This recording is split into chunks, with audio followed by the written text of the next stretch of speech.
मन को नियंत्रित कर लेंगे। और जिसका मन नियंत्रित हो गया वह उस मन को जहां लगाएगा वहीं उसको सफलता मिलेगी। तो फिर पुनः एक बार मैं दोहरा रहा हूं, इस संसार में प्रत्येक व्यक्ति का कष्ट का एक ही कारण है कि जो व्यक्ति नियम नहीं मानता। जो नियम मान के चलता है वह हमेशा सुखी रहेगा, आनंदित रहेगा और अपने लक्ष्य में सफलता प्राप्त करेगा। आप विद्यार्थियों का नियम क्या है? अध्ययन करना, समय को बर्बाद नहीं करना, समय की महत्वता को समझना, आपको विद्यालय में जो टास्क मिलता है उसके प्रति वफादार होना, अपनी जिम्मेदारी को समझना। और जब आप ऐसा कर पाएंगे तो अभी जो स्थिति आपके निर्देशक महोदय ने आपके सामने में प्रस्तुत कर दिया, आप क्लास 10 के बच्चे हैं, आप कृपा निधान नहीं लिख पाते, कल आप राष्ट्रपति नहीं लिख पाइएगा, कल आप प्रधानमंत्री नहीं लिख पाइएगा, कल शिक्षक नहीं लिख पाइएगा, कल विद्यालय नहीं लिख पाइएगा। तो आपका जो यहां 4 घंटा बिताना और माता पिता का पैसा खर्च करना और अपने आप को यह कहना कि मैं शिक्षित हूं, आप शिक्षित नहीं हुए। और इसके साथ साथ गुरुकुल परंपरा शुरू से एक बात के लिए उत्तरदायी है कि हम आपको शिक्षा के साथ साथ संस्कार देना चाहते हैं, संस्कारी बनाना चाहते हैं। संस्कार का मतलब ही है कि आपके मनुष्य के गुणों को बढ़ाना और देवत्व की ओर ले जाना। तो वो जब तक आप संयमित नहीं होंगे, हर चीज पर संयम होना चाहिए। जब आपको बैठने के लिए कहा गया तो बैठना चाहिए, शरीर हिलना नहीं चाहिए। जब आपको खेलने के लिए कहा गया तो खेलना चाहिए, झगड़े नहीं करना चाहिए। जब आपको अटेंशन में खड़े होने के लिए कहा गया तो खड़े रहना चाहिए अटेंशन में। और जब आपको बात नहीं करने के लिए कहा गया, केवल आपको सुनने के लिए कहा गया, तो उस वक्त किसी भी प्रकार का कोई साउंड नहीं होना चाहिए, कोई मूवमेंट नहीं होना चाहिए। अभी भी शरीर हिल रहा है, इसको कहते हैं संयम बरतना। तो मैं बहुत ज्यादा आपको समय नहीं लूंगा क्योंकि जरूर आपका मन खेलने की ओर है, लेकिन खेलने के पहले एक संस्कार अवश्य लेके जाइए कि जब कभी भी किसी असेंबली में आप बैठते हैं तो वहां एक कलेक्टिव वाइब्रेशन, एक कलेक्टिव भाव तरंग काम करता है।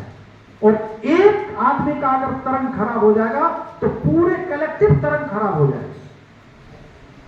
इसलिए आपको ध्यान रखना है कि स्वयं को बनाना है और इस पूरे विद्यालय, जो आपका विद्यालय परिवार है, गुरुकुल परिवार है, उसकी मर्यादा, उसकी जो तरंग है, उसका जो महत्व है, उसको भी हमें बरकरार रखना है।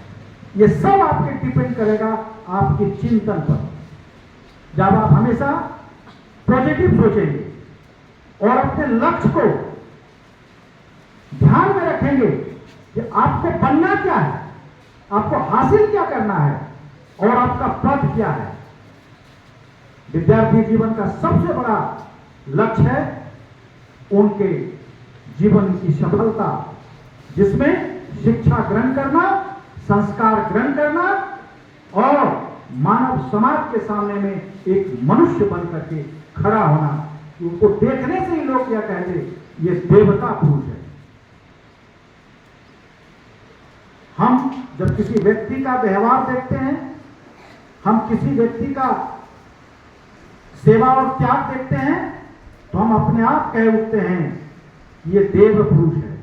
इसलिए कोई स्वर्ग और नरक नहीं होता है बच्चों। आप जैसा कर्म यहां पे करते हैं उसी के अनुसार आप देवी देवता बन जाते हैं और यहीं स्वर्ग और नरक हो जाता है। नहीं तो मनुष्य के शरीर में भी हम कह देते हैं कैसा व्यवहार है, राक्षस जैसा करता है। ये सब कुछ इस दुनिया में है। इसीलिए रामायण की उस चौपाई को याद रखिए सकल पदार्थ यही जग माही, कर्महीन नर पावत नहीं। सब कुछ इसी जगत में है। जो कर्म ही नहीं करना चाहता, जो नियम ही मानना नहीं चाहता, कर्महीन नर पावत नहीं, वह मनुष्य कभी कुछ पा नहीं सकता। इसलिए आपको अपने कर्म को करना पड़ेगा। चाहे आप हंस के करिए, चाहे रो के करिए, लेकिन आपको पढ़ना ही पड़ेगा। इसके अलावा और कोई रास्ता नहीं है। अध्ययन करना ही पड़ेगा। अगर नहीं करेंगे, ये जो अभी समय है, जिस प्रकार अभी बरसात का समय है, हम सब किसान परिवार से आते हैं। अगर इस बरसात के समय में किसान अपने खेतों में धान नहीं लगाएगा तो क्या 2 महीने के बाद धान लगा पाएगा जी? तो वो साल भर भूखे रहेगा कि नहीं रहेगा? ये समय आपका पढ़ने का है, अध्ययन करने का है, मनुष्य बनने का है, ज्ञान प्राप्त करने का है। अगर ये समय आपके हाथ से निकल जाएगा तो बाद में आप एक लेबर, मजदूर बनकर के रह जाएंगे। आप कभी भी अधिकारी नहीं बन पाएंगे। आप उस सम्मान को प्राप्त नहीं कर पाएंगे जिस सम्मान के लिए आज आप समय नष्ट कर रहे हैं। इसलिए समय का और नियम का, दोनों का आप ध्यान रखें, संयमित रहें, नियम का पालन करें और अपने लक्ष्य को प्राप्त करें। इन्हीं शुभकामनाओं के साथ आप सभी को बहुत बहुत